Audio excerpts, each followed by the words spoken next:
కార్తీక పౌర్ణమిని పురస్కరించుకుని తెలుగు రాష్ట్రాల్లోని శైవ క్షేత్రాలన్నీ భక్తులతో రద్దీగా మారాయి. శివనామస్మరణతో శివాలయాలు మార్మోగుతున్నాయి.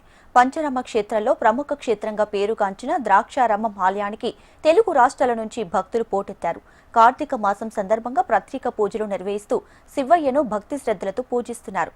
క్యూలైన్లలో భక్తులకు ఎలాంటి ఇబ్బందులు కలగకుండా అన్ని ఏర్పాట్లు చేశామంటున్న ద్రాక్షారామం ఆలయ ఎగ్జిక్యూటివ్ ఆఫీసర్ దుర్గా భవానీతో మా ప్రతినిధి దుర్గారావు ఫేస్ టు ఫేస్. ఆంధ్రప్రదేశ్లోని సుప్రసిద్ధ శైవ క్షేత్రాల్లో ఒకటి, అలాగే అష్టాదశ శక్తిపీఠాల్లో 12వ శక్తిపీఠమైన ద్రాక్షారామంలో ప్రస్తుతం మనం ఉన్నాం. ఈ ద్రాక్షారామం అనగానే ఆంధ్రప్రదేశ్ రాష్ట్రం నుంచే కాకుండా ఉభయ తెలుగు రాష్ట్రాల నుంచి కూడా భారీ ఎత్తున భక్తులు ఇక్కడికి వస్తుంటారు. దీనికి సంబంధించి ఎటువంటి ఏర్పాట్లు చేశారన్న అంశంపై ఆలయ ఎగ్జిక్యూటివ్ ఆఫీసర్ మనతో అందుబాటులో ఉన్నారు. ఆయన మరిన్ని వివరాలు అడిగి తెలుసుకున్నారు. చెప్పండి మేడం, అసలు ఆలయంలో సంబంధించి ఎటువంటి ఏర్పాట్లు చేసినటువంటి భారీ ఎత్తున ప్రజలు భక్తులు వస్తుంటారు? ఓం నమ శివాయ.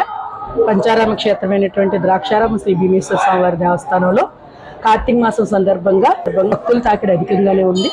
ఈ వచ్చినటువంటి భక్తులందరికీ కూడా క్యూ లైన్లో శీఘ్రగతిన దర్శనం జరిగే విధంగా అన్ని రకాల ఏర్పాట్లు మేము చేసుకున్నాము. ఇక్కడ విచ్చేసే భక్తులందరికీ కూడా ఉచిత దర్శనంతో పాటుగా శీఘ్ర దర్శనం, విశిష్ట దర్శనం అనేటువంటి 3 క్యూ లైన్లు ఏర్పాటు చేసుకోవడం జరిగింది. స్వామివారు అభిషేకం నిమిత్తం అభిషేకానికి కూడా సెపరేట్ లైన్ ఏర్పాటు చేసుకోవడం జరిగింది. విఐపి ప్రోటోకాల్ సందర్భంలో కూడా సామాన్య భక్తులకి దర్శనానికి ఎటువంటి ఆటంకం లేని విధంగా మేము ఏర్పాట్లు చేసుకున్నామండి. కొంచెం ఎండ తీవ్రత కూడా ఈరోజు అధికంగానే ఉంది. దానికి తగిన విధంగా సాధ్యమైనంత వరకు మేము వారి నీడపట్టున ఉండే విధంగా మేము ఏర్పాట్లు చేసుకోవడం జరిగింది. ఆ క్యూ లైన్లో ఉన్నటువంటి భక్తులకి తాగునీటి సదుపాయం కావచ్చు, ఇక్కడ అన్నదానం కావచ్చు, ఇవన్నీ కూడా ఏర్పాట్లు చేసుకున్నాము. కాబట్టి ఈ భక్తులందరూ కూడా ఈ కార్తీక మాసం సోమవార పర్వదినం సందర్భంగా శ్రీ స్వామివారి అమ్మవారిని దర్శించుకుని ధరించవలసిందిగా మేము ప్రార్థిస్తున్నాం. సార్, గతంతో పోలిస్తే క్యూ లైన్ చాలా సాఫీగా సాగుతున్నాయి. ఎటువంటి వ్యూహాన్ని అనుసరించారు? మాకు ఈ ఆలయ నిర్మాణ శైలిని బట్టి మాకు 4 వైపులా 4 గోపురాలు ఉన్నప్పటికీ కూడా ఇది చాళుక్య శైలికి సంబంధించినటువంటి దేవాలయం అవడం వల్ల, అలాగే ఆర్కియలాజికల్ సర్వే ఆఫ్ ఇండియా వాళ్ళ కంట్రోల్లో ఉండడం వల్ల చాలా వరకు పరిమితులు ఉంటాయి. ఆ పరిమితులకు అనుగుణంగా మేమేం చేసామంటే ఈసారి 3 ద్వారాలని మేము వినియోగిస్తున్నాము. అంటే రెండు ద్వారాలు వచ్చి మేము ఎగ్జిట్ ఇవ్వగలుగుతున్నాము. 2 ద్వారాలుగా ఇన్ని ఇవ్వడం జరుగుతుంది.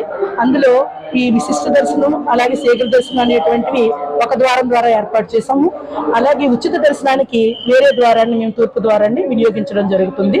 అదేవిధంగా ఇటీవల ప్రభుత్వం స్త్రీలకి ఉచిత బస్సు సదుపాయం కల్పించడం వల్ల ఈ మహిళా భక్తులు అధిక సంఖ్యలో విచ్చేస్తున్నటువంటి పరిస్థితిని దృష్టిలో ఉంచుకుని ఉన్నతాధికారుల ఆదేశాల మేరకు ఈ ఉచిత లైను అలాగే ఇతర క్యూ లైన్లు కూడా ఎక్కువ మంది హోల్డింగ్ కెపాసిటీ ఉండే విధంగా క్యూ లైన్లు కొన్ని ఎక్కువ సంఖ్య ఏర్పాటు చేయడం జరిగింది. అలాగే స్వామివారి పైన దర్శనం అయిన తర్వాత, ఎందుకంటే ఇక్కడ స్వామివారి 2 అంతస్తుల్లో ఉంటారు కాబట్టి పైన దర్శనం అయ్యి కిందకు దిగేటువంటి సందర్భంలో కూడా 3 రకాల ఎగ్జిట్లు ఇవ్వడానికి మేము ఏర్పాట్లు చేసుకున్నామండి. దానివల్ల క్యూ లైన్ ఎంతమంది ఉన్నప్పటికీ సాధారణ ఇక్కడ ఎట్ ఏ టైం ఒక 5,000 మంది పైబడి భక్తులు క్యూ లైన్లో ఉండేటువంటి అవకాశం మేము ఏర్పాటు చేసుకున్నాము.